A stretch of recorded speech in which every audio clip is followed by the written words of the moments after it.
தமிழ் கடவுளான முருகனின் வரலாற்றை இஸ்ரவேலின் கோத்திர தலைவனுடைய வரலாற்றோடு ஒப்பிட்டு காணலாம். பரிசுத்த வேதாகமத்திலுள்ள ஈசாக்கு ரெபெக்கா இந்தியாவில் ஈஸ்வரன் பார்வதி என்றும், அவர்களது குமாரனான ஏசா கணேசா என்றும், யாக்கோபு வேலன் என்றும் அழைக்கப்படுகிறார்கள்.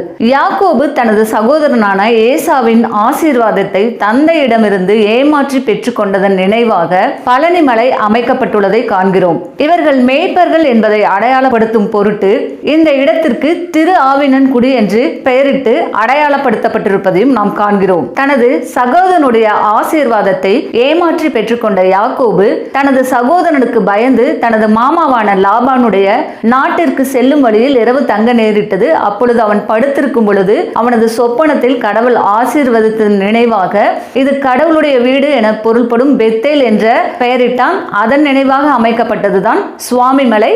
பெத்தேலில் கோவில் கட்டி வணங்கிய வடக்கு இஸ்ரவேலர்கள் அவரை படுத்த நிலையில் சித்தரிக்கும் பழக்கத்தை ஏற்படுத்தினர். தனது மாமாவான லாபான் நாட்டிற்கு சென்ற யாக்கோபு அங்கு மூத்தவளான லேயாளை மணந்ததன் நினைவாக திருப்பரங்குன்றமும், இளையவளான ராகேலை மிகவும் நேசித்து அவளுக்காக 14 வருடங்கள் லாபானிடத்தில் அடிமையாக இருந்து அவளை மணந்ததன் நினைவாக திருத்தணியும் அமைக்கப்பட்டிருப்பதை காண்கிறோம். ராகேலை யாக்கோபு சந்தித்த பொழுது மந்தை மேய்ப்பவளாக காணப்பட்டாள். எனவே அவளை வேட்டுவளின் மகளாக இங்கு சித்தரித்துள்ளனர்.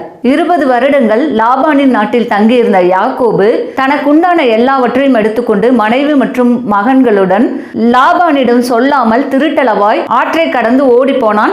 லாபான் அவனை பின்தொடர்ந்தான். இதன் நினைவாக அழகர் மலையில் கல்லழகர் ஆலயம் அமைக்கப்பட்டுள்ளது. தனது மனைவி மற்றும் மகன்களுடன் செல்லும் பொழுது கடவுளுடைய படை அவனை சந்தித்தது. அந்த மக்னாயின் நினைவாக அமைக்கப்பட்டதுதான் பழமுதிர் சோலையாகும். அங்கிருந்து பயணம் மேற்கொண்ட யாக்கோபு தனக்குண்டான எல்லாவற்றையும் மகன்களையும் மனைவிகளையும் யாப்பேகு என்ற ஆற்றை கடந்து அக்கறைப்படுத்திவிட்டு தான் மட்டும் இக்கரையில் தனித்திருந்தான். அப்பொழுது இரவு முழுவதும் தேவனோடு யுத்தம் செய்தான். அவனுடைய பெயர் யாக்கோபு என்றதிலிருந்து இஸ்ரவேல் என தேவனால் மாற்றப்பட்டது. இந்த பெனியேலின் நினைவாக அமைக்கப்பட்டதுதான் திருச்செந்தூர் ஆகும். பார்வதியால் அசுரனோடு போரிட வேல் கொடுக்கப்பட்டதாக இந்த ஸ்தல புராணம் கூறுவதை பார்க்கிறோம். இவற்றிலிருந்து இஸ்ரவேலின் கோத்திர தலைவனே தமிழ் கடவுள் முருகனாக சித்தரிக்கப்பட்டிருப்பதை நாம் தெரிந்து கொள்ளலாம்.